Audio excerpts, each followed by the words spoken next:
I remember, like, we actually put out the call for the Enchanticus projects, the open call for artists, and we got over 100. There was 120 applications. And I remember, PT, yours came in, and you always felt like the wild card, and you had this amazing. I was told I was the wild card. And so you turned out to be. You just had some growing up where you grew up in South Connemara. You had some really interesting insights into commonage and into culture and mindsets. What were you doing? This wasn't necessarily your thing before you joined this project. Was this, I don't know, we call it socially informed art? What were you doing before? I was on the dole.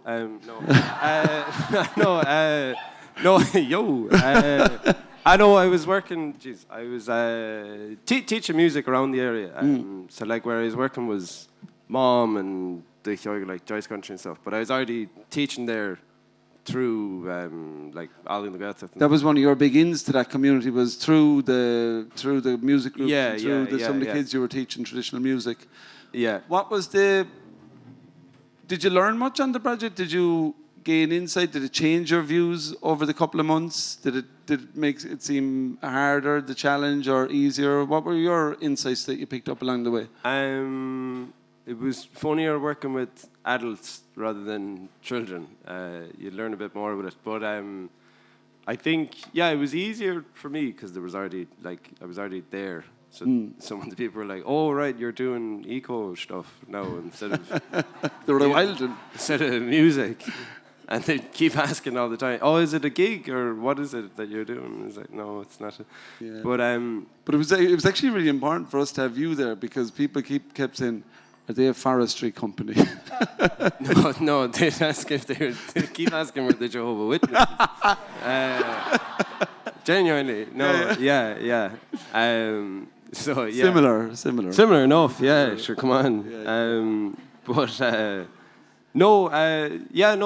good to be like chatting to the fellas about certain issues, the wide range of age groups. From people who are teenagers, even children, all the way up to lads in their 80s who've been around the area for years and been working with it and wealth of knowledge. Because even though it was very much in Connemara, it was a very different part of Connemara than where you're from.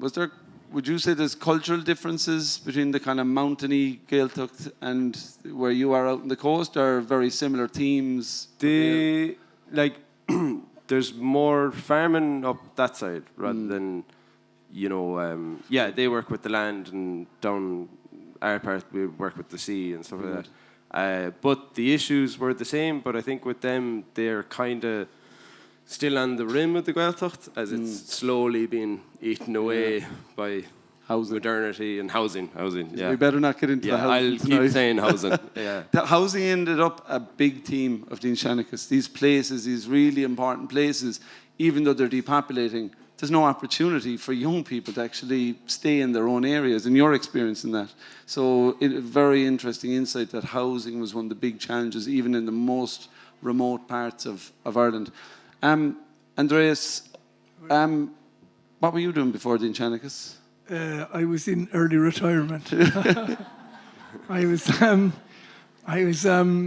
didn't know. I suppose it was COVID. The few years, as you know, I took over the farm when I moved back to Clare, and I wasn't sure what to do with farm. And really, I had the land rented out to a cousin of mine who still has it. But when I would ring, would say, "Leader," I said, "Oh, I've this great idea for tourism," and they'd say, "No money for tourism. Biodiversity. Do biodiversity." I was like, "What's that?" No, but we didn't really know. So when engaging with people like yourself at Home Tree has been a huge learning curve, because and then the Enchanticus has just brought this deeper learning to it again.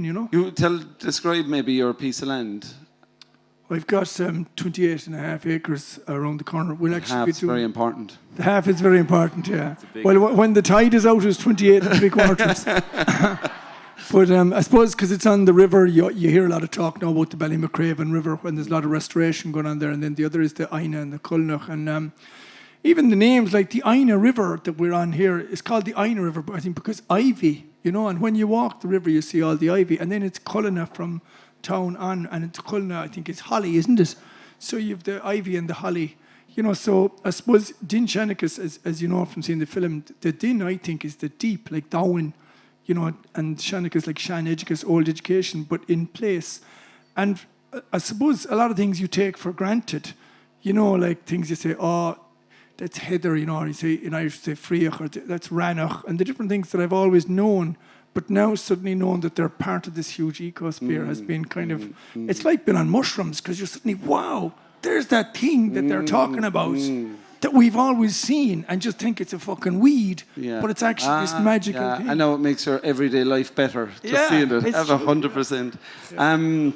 I suppose your stock and trade in many ways is stories and storytelling. Did you pick up new stories on the road? Because I've been with you everywhere from Donegal to South Kerry on this project. Or did it kind of breathe new life into other stories you had along the way?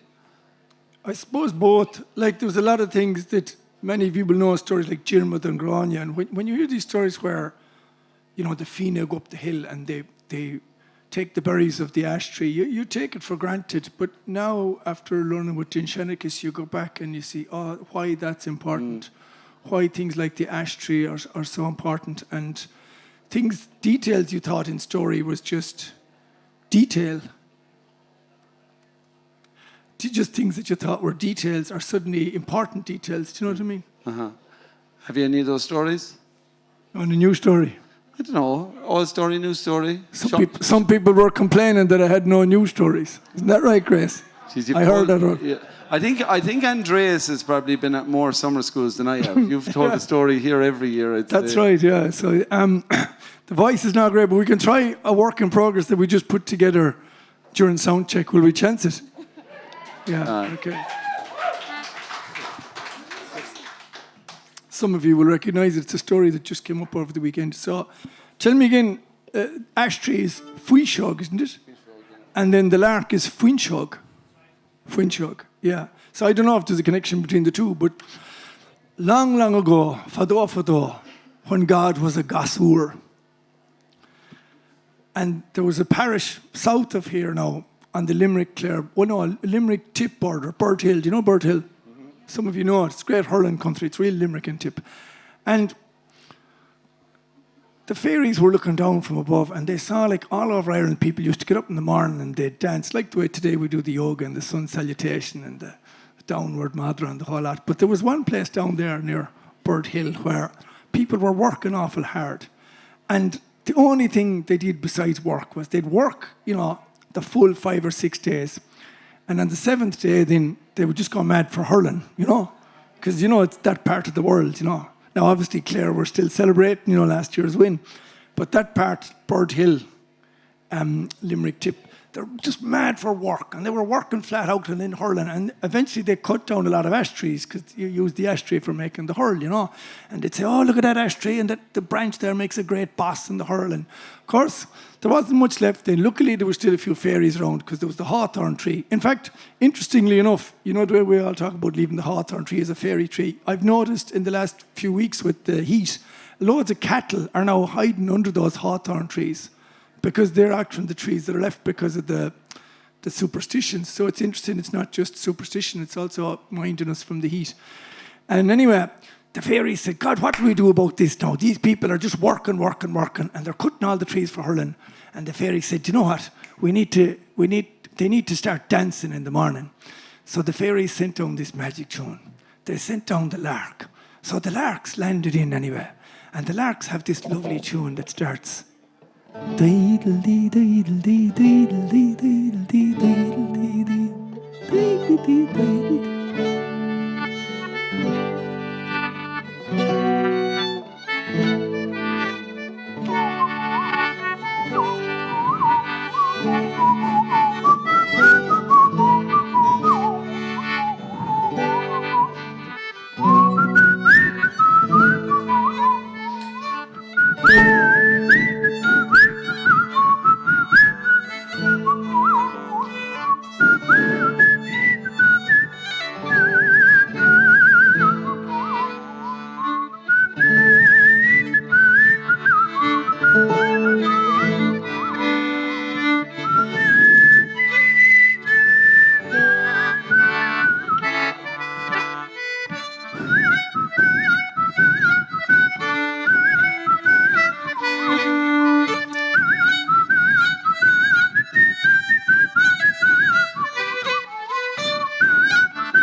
suddenly the people started to dance again in the morning, you know. And they danced and they danced. And they danced so much that the lark kept singing and dancing again. And what was sad was some people actually died with the heat of dancing. But they went up to the heavens. They told the fairies, they said, look it, you've got the people dancing now, but don't let them dance too much. So then the fairies sent down more tunes to the lark. And they kept singing that tune, the lark in the morning. And they learned how to drink water. And they learned how to not to cut all the ash trees for hurling, just some of them. Maybe they used fiberglass hurls as well. And eventually then, bit by bit, the people kept dancing and singing and dancing, but just in the morning. And once the tune was over, they stopped dancing and went back to work. But now and again, when you rise in the morning, you'll hear that tune. So when you wake up in the morning and you hear the lark singing, be sure, somewhere between your down your dog and your sun salutation, enjoy the dance of a jig.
That was amazing.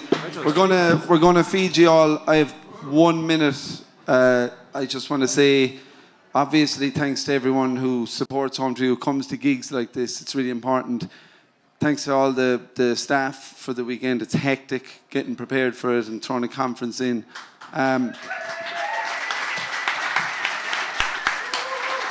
There was a good few volunteers made it work as well. A lot of members of our board are here, and you know, our board are voluntary. They're amazing people, and they give so much wisdom and insight into, you know, helping us make all this happen. And all the artists and their communities. It was amazing to see people like Mike Shea, or Sean Cronin, or there's so many of them to say, like to mention here, to see those people in the audience tonight and last night was just epic. So have an amazing night. This is probably the last formal interaction between Home Tree and the audience. We'll probably have some kind of a closing ceremony, but yeah, thanks for being part of the summer school in 2025. Yeah.